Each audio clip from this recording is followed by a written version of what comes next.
फिर भाजपा निकला, पकड़ पकड़ के ले जा रहा है मैदान में। अब इससे ज्यादा शर्मनाक क्या हो सकता है? मैंने प्रधानमंत्री को बोला। प्रेस वार्तालाप शुरू करने से पहले आज कांग्रेस पार्टी जो पुलवामा में हमारे 40 जवान जो शहीद हुए उनके प्रति श्रद्धांजलि ज्ञापन करती है और वीर जवानों को श्रद्धा और सम्मान के साथ याद करती है, नमन करती है।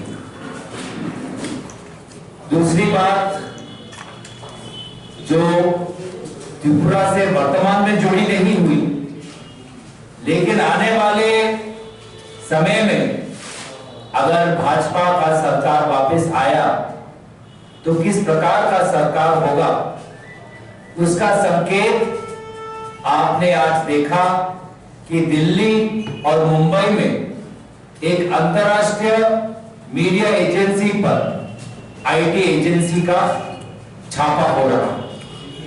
ये छापा क्यों हो रहा है? क्योंकि राहुल गांधी जी ने कुछ सवाल पूछे प्रधानमंत्री मोदी जी से कि अडानी को प्रधानमंत्री मोदी जी के विदेश नीति और विदेश भ्रमण से कितना फायदा हुआ। उन कठिन सवालों का उत्तर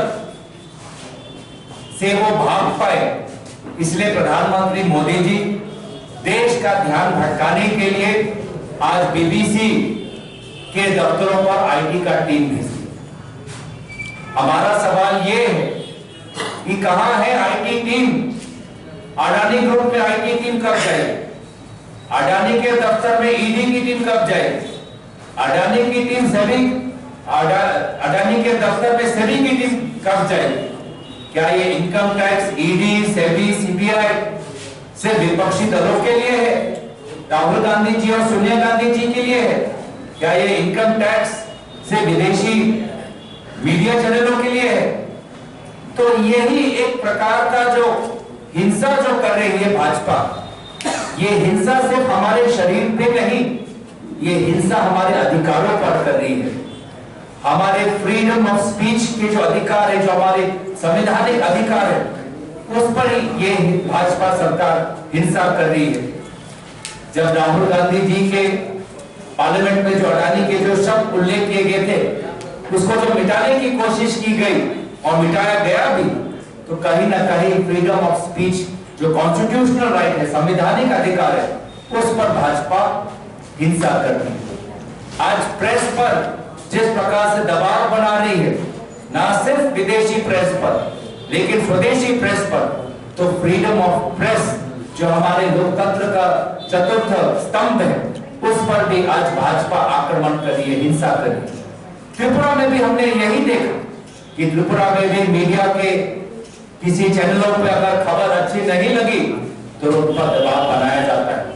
अगर किसी चैनल ने, किसी पोर्टल ने सरकार के खिलाफ कुछ खबर छापी तो रात को उस चैनल के मालिक को फोन जाता है, धमकी दिया जाता है कि एडवर्टाइजमेंट नहीं मिलेंगे, तनख्वाह नहीं मिलेगी, सैलरी नहीं मिलेगी, तो दबाव और डराकर उस चैनलों को सरकार के खिलाफ खबर ना छापे, इस प्रकार का माहौल बनाया जा रहा है।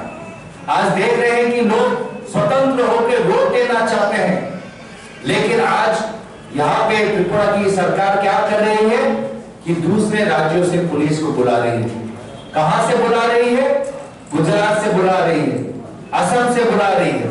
जो सेंट्रल सिक्योरिटी फोर्सेस हैं, उनको हटाकर गुजरात और असम से अपने पुलिस नुमाइंदों को बुलाकर एक माहौल यहाँ पे बना रहे हैं, ताकि त्रिपुरा का जो नागरिक है वो अपने वोट देने से डरे।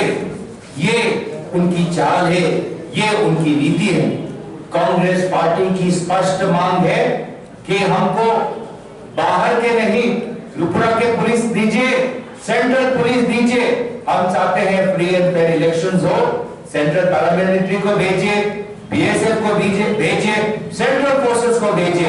ये प्रधानमंत्री मोदी जी और हिमंत बिस्वा शर्मा जी के गृह राज्य से हमको त्रिपुरा के जनता को पुलिस अफसर नहीं चाहिए। तो आज हम देख रहे हैं कि लोग, त्रिपुरा के लोग जान गए हैं कि 5 साल अगर और भाजपा को मिले तो जिस प्रकार से उत्तर प्रदेश में आज बुलडोजर की नीति चल रही है, वही बुलडोजर आज अगर भाजपा रही त्रिपुरा में तो वही बुलडोजर अगरतला के गरीब बस्तियों में चलाए जाएंगे। जिस प्रकार से आज कानपुर में एक मां और बेटी जल के राख हो गए हैं और उनके ऊपर यूपी के प्रशासन ने बुलडोजर लगाकर घर उनका तोड़ दिया, इस प्रकार की बुलडोजर की नीति आने वाले समय में त्रिपुरा पर भी ये लागू करेंगे अगर भाजपा को ये मौका मिला। तो ये भाजपा जनता पार्टी, ये अब भारतीय जनता पार्टी नहीं, ये बुलडोज जनता पार्टी बन गई है। और इस बुलडोज जनता पार्टी के खिलाफ जो हमारे अधिकारों पर बुलडोज करती है, जो हमारे घरों पर बुलडोज करती है, जो हमारी स्वतंत्रता पे बुलडोज करती है, जो हमारे संवैधानिक अधिकारों पर बुलडोज करती है, उसके खिलाफ लोग वामपंथी और कांग्रेस के एक जो गठबंधन उसके तरफ मतदान देना चाहते हैं, वोट देना चाहते हैं। और भाजपा जान गई है कि रुख किस तरफ है, इसलिए बार बार गृह मंत्री आकर विभिन्न पुलिस अधिकारियों से मिल रहे हैं, इसलिए बार बार हिमंत बिश्व शर्मा आकर अपने असम के पुलिस के अफसरों से भी वो मिल रहे हैं। और हम जानते हैं कि लोग तैयार हैं, लोग बस चाहते हैं कि उनको स्वतंत्र छोड़ा जाए और स्वतंत्र मन से वोट करे।